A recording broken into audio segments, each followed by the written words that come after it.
is like a perfect example why I love this session every year. I've been here for all week, actually, and I've had tons of conversations with tons of people, tons of vendors, and no one talked about the future of employee digital identity. I had one conversation about it, and now I'm thinking about it, which is awesome. Great job, you bet.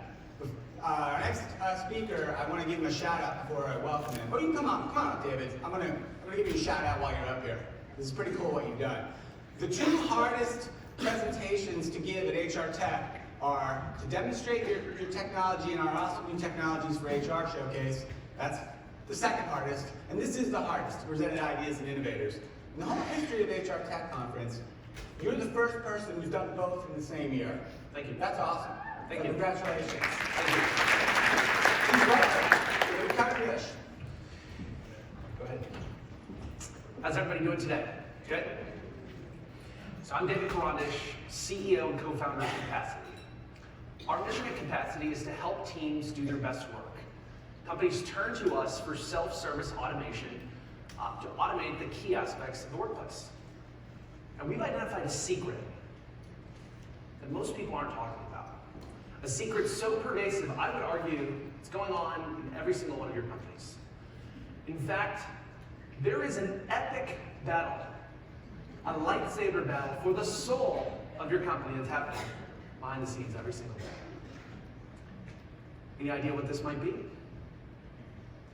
Let's talk about it. So Dan Coyle wrote a book called The Culture Code, where he outlined a concept called the culture of proficiency. This is where you teach your team to do the same things repeatedly with excellence. This is the first camp of that epic battle. Anyone here hungry? Then you're really not going to like this slide, right? This is a picture of Danny Meyer's glorious company, Shake Shack. Shake Shack is known for proficiently delivering great burgers day in and day out, over and over again. The second camp, second lightsaber, is a culture of creativity. This is when you teach your team not to do the same things over and over again, but to create new things that don't exist, and to do so with excellence. Anyone here with kids, small kids? You're going to be spending time with these two this Christmas when Frozen 2 comes out. My kids love the first one. They're still in Elsa and Anna dresses right now. But these two sides, this culture of proficiency and culture of creativity, they create a paradox. They create an endless loop. They create a battle, like I said, for the soul of your company. And if we wanted to dive in and define what that paradox is, we would say it this way.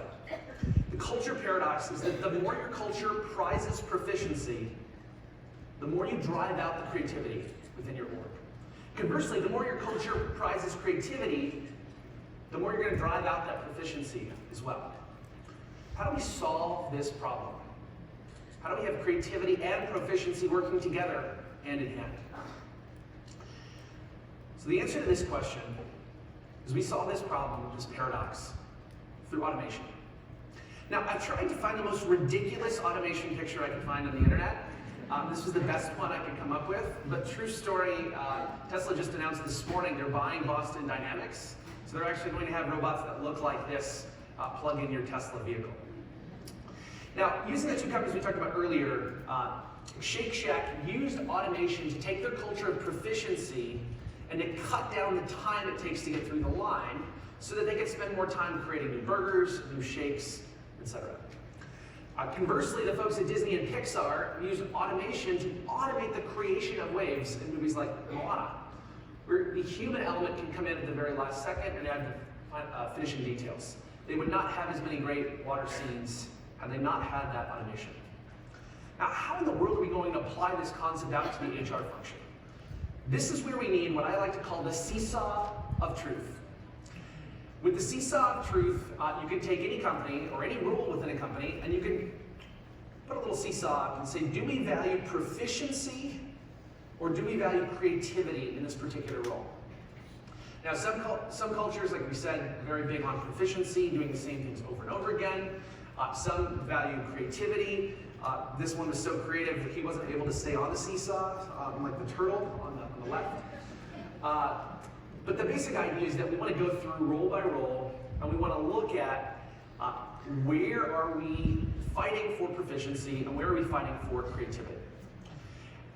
the truth about the matter is, as we talked with over 300 companies in the last 2 years, what we've learned is that even within an individual role, you can split out the creative aspects and the proficient aspects. Screening, scheduling, onboarding, training, reviews, offboarding.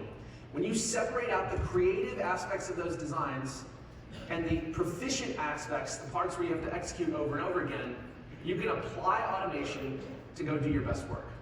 That way your creatives are doing the work that they want to do, and your Excel sheet type folks can be as efficient as possible. And in fact, it's all measurable. You can measure your employee sat and how that changes over time implementing this type of technology, with the goal of ultimately creating a better workplace. I want to thank you all. If you would like to learn more, check us out at capacity.com.